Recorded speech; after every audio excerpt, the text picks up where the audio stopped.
this is Scottish Independence Podcast episode number 160.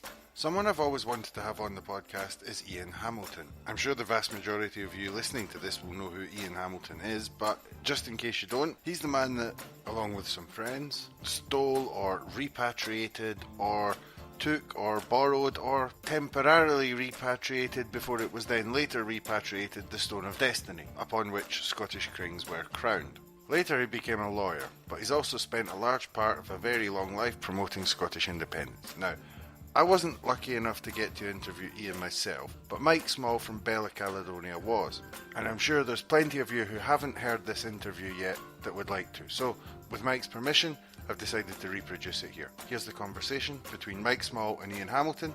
I hope you enjoy it, and I'll have a wee word with you at the end. Okay, well, I wanted to start by thanking you for agreeing to meet. I wanted to describe, last week I took my three sons to Edinburgh Castle. Yes. Sorley, who's 12, Alex, who's 9, and wee Callum, who's just 4. What was the reaction? Well, they loved it. They loved it. They loved the castle, and they loved the swords, and they loved the aggro of it. They want to hear about all the gory details. But we went to the Crown Room, and I told them the story, but I wanted them to actually see it. And they came out and they said to me, Sorley, the oldest one, turned to me and he said, "Dad, what took you so long?" Meaning, why did it take until 1950 to bring the stone back? And I said, well, I don't know, but I'll ask Mr. Hamilton when I see him. But Ian. But I wanted to ask you, can you remember the actual incident, the whole process today? Oh, vividly, yes. Okay. Yeah, absolutely. And later there are wee bits that weren't important enough to put a number of pixels into my memory. Yeah. So did you feel terrified or adrenaline? Adrenaline, love adrenaline. Adrenaline's my favourite drug. Yeah. That's why I love Mayor QC. Great flat. You see QC swanning into court, so they hadn't a care in the world. The best of us are all in a state of high adrenaline. I'm thinking that nowadays it would be impossible because of the security. Yes. But it was still, in those days, it was difficult because from your account you had obstacles to overcome, practical. The police were there. You had to get in, and it was physically difficult. Yes, it wasn't all that difficult. Wasn't well guarded, and there was that one door which was a weakness, and it was hidden from Parliament Square, although the entrance to it wasn't. Right. This is the door that you'd seen from the outside, and you'd figured out. Yeah. So you'd done your research. Seen it from the inside. I'd seen it from the inside too. And that was the door that you had to jemmy open. It was. But even though there was lax security in some ways, it's still quite a hefty lump of stone. Yes, but you don't know if you can manage it until you try. Yeah. So, was that the most difficult thing? Was physically getting it out, or was it avoiding the police? No, the most outside? difficult thing was starting out to do it. I couldn't get people to come with me. Right. It's one of the remarkable things. A number of people who knew. Okay. And afterwards, remember, the best part of 3 months of the police and special branch looking. Yeah. For us, looking for, as far as I was concerned, looking for me.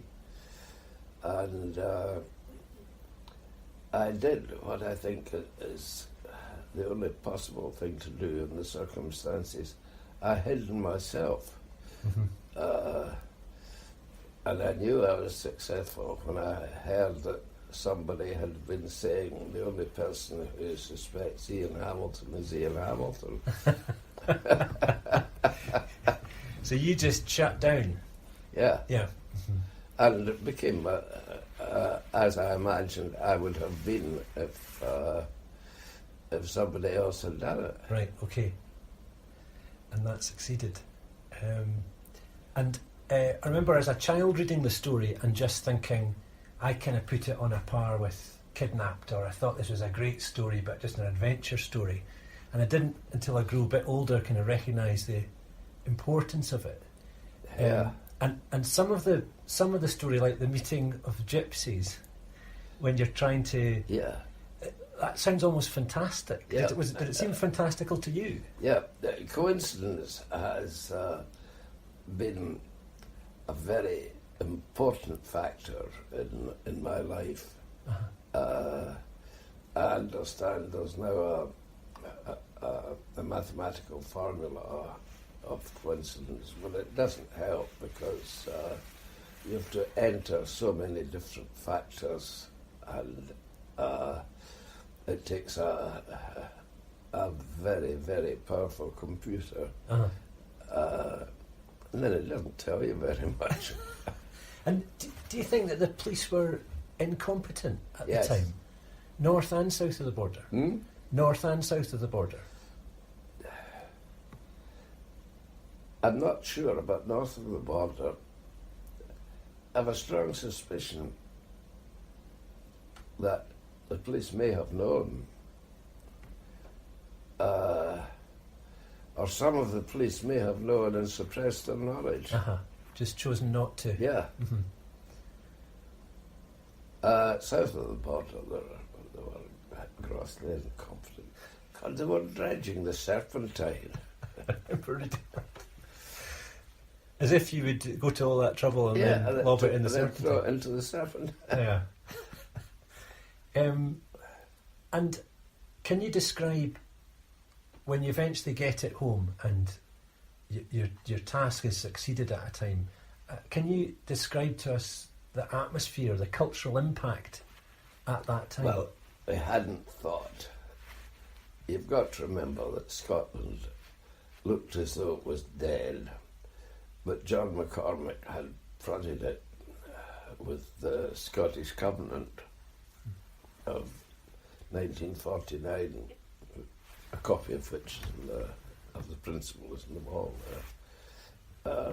We, the people of Scotland, have subscribed this engagement, and it goes on to say that reform in the government is necessary and calls for a Scottish Parliament for Scottish affairs, which we have now. So that in my lifetime I have seen the change that I wanted as a young man. I don't think it's enough, but that was all we hoped for then. But, you see, somebody, I wish I could remember who it was, who wrote 1984? Orwell. George Orwell. Yeah. I think he says somewhere, it's the people who count, not the politicians and the leaders. And although Scotland looked as though it was dead, and all my colleagues, when they knew I was going to try to break into the bar, which was for rich men's sons and certainly not for tailors' sons, they all told me that I'd have to put that aside because Scotland was dead. It was just like Northumberland, another part of England. But the rise of the Scottish people to the taking of the stone showed that Scotland wasn't dead. That the people, they may have voted Labour or voted Unionist, but that wasn't how they felt. So was there a combination of condemnation of you, but also quiet satisfaction and joy? Was it both of those things going on? Yes, there was very little condemnation, and it came from the pompous people you would expect. I don't give very much weight to.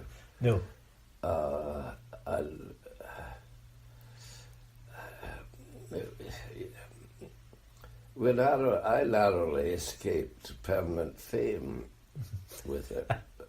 I still have a bit of attaching to me, otherwise I wouldn't be speaking to you.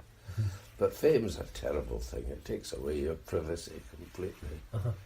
But the reaction was tremendous. And why weren't you thrown in jail?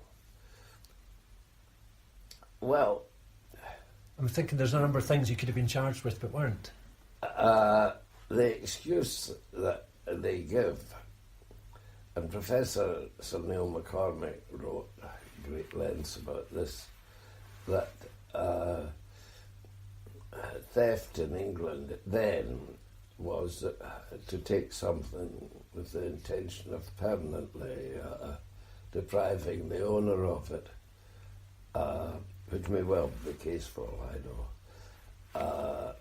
But I don't believe for one moment that English law was so weak that it couldn't have cobbled together some crime, even if it was just breaking and entering.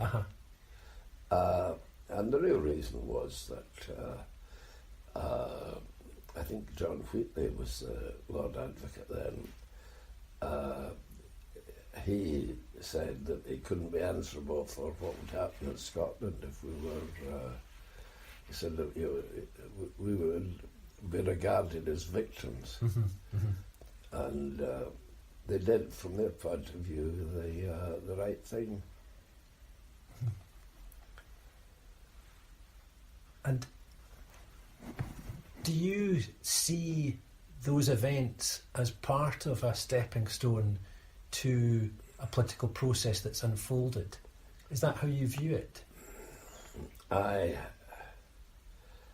You see,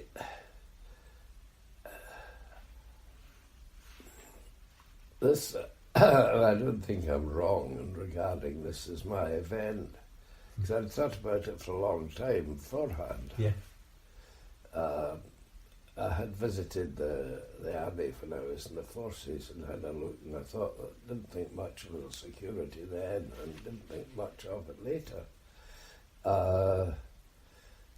You see, you've got to remember that this was the time of the British Empire, and this was the very centre of the British Empire, and the idea of anyone breaking into it was beyond the comprehension of anyone at all.